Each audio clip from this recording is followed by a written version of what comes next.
Alors le concours meilleur ouvrier de France, en fait, est né au début du XXe siècle, sur la base d'une réforme de l'apprentissage, reconsidération de la voie professionnelle, création en 1919 par trois personnages qui comptent un peu dans le paysage, qui étaient à la fois Albert Lebrun, qui deviendra président, nous avions aussi Paul Templier et Lucien Clotte, et surtout, tout de suite, un partenariat entre l'État et les patrons, puisque nous sommes sous l'ère de la Troisième République, pour construire peut-être une autre façon de donner de la visibilité à la voie professionnelle et de dire comment on peut réussir sa vie grâce à la voie professionnelle.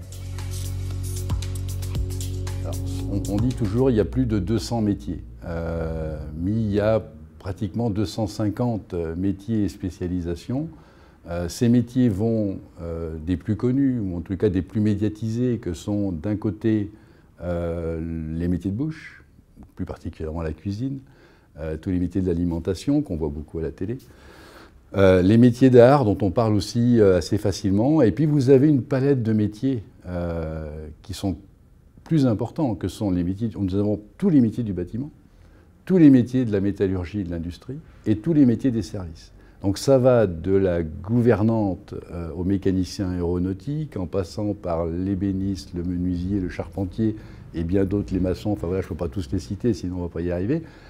Mais ça passe aussi par des métiers comme le toilettage canin, pareil, qui vont aussi... On a tous les métiers du numérique, les métiers de la communication, Internet, les webmasters, enfin voilà. Donc on donne sa chance à un maximum de talents sur le territoire.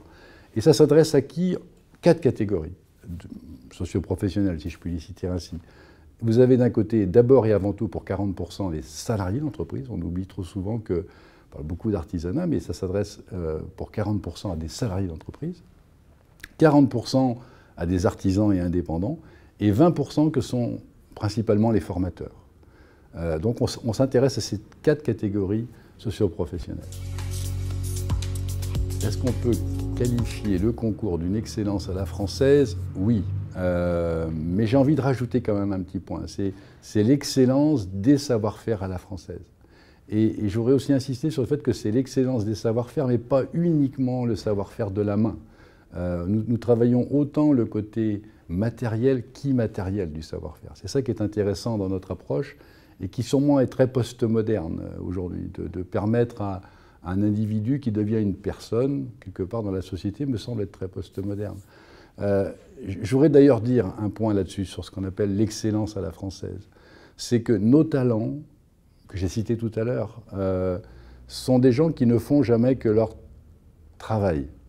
On a pour habitude, on a un élu chez nous qui dit le concours un des meilleurs ouvriers de France, en tous les cas l'œuvre qui est réalisée, c'est de faire quelque chose d'ordinaire, mais de façon extraordinaire. Ça me semble être une bonne définition de l'excellence, et surtout de donner l'accès à cette excellence à un grand nombre de candidats. Le savoir-faire à la française se trouve dans une grande catégorie de nos métiers dits manuels.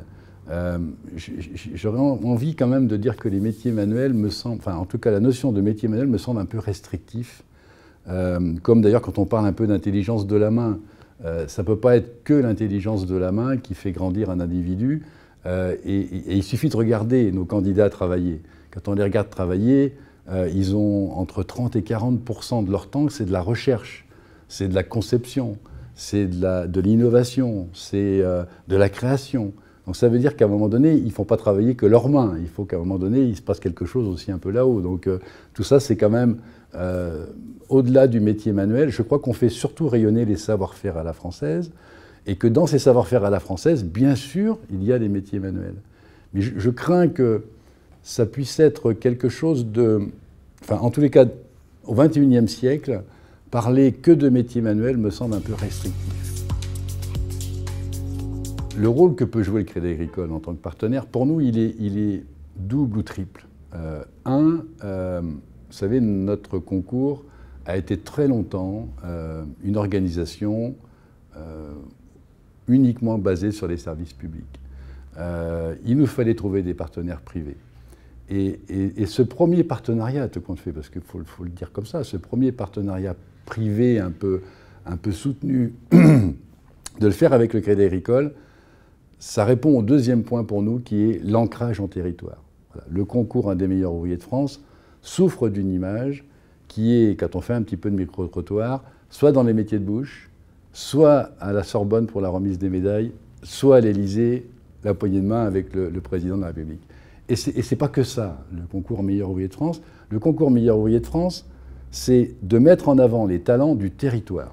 Et le Crédit Agricole est pour nous un exemple type d'un partenariat ancré dans le territoire. Je crois qu'il y a un vrai ancrage historique, mutualiste, coopératif, avec énormément d'élus du territoire, que sont des chefs d'entreprise, que sont bien sûr des sociétaires salariés, que sont la filière agricole, les PME, les TPE. Donc ce partenariat, il a d'autant plus de sens pour nous qu'on espère, et en tous les cas c'est parti comme ça depuis quelques mois, qu'avec le Crédit Agricole, tous ses membres, tous ses actifs territoriaux, c'est quand même une des premières banques du territoire. Voilà, ça ne va peut-être pas plaire à toutes les banques, mais c'est quand même une des premières banques du territoire. Et on espère avec eux pouvoir se réancrer dans les territoires pour montrer davantage les talents. Puis le troisième point qui me semble important, qui à mon avis n'aura de sens pour le concours dans sa durée de vie que si on réussit ce pari-là, c'est la relation entre compétitivité, entreprise et territoire. C'est ça le concours Un des meilleurs ouvriers de France. Et donc, en quelque part, on apportera, à notre façon à nous, quelque chose à ces territoires et pourquoi pas quelque chose à la France, peut-on dire, modestement, si je peux me permettre.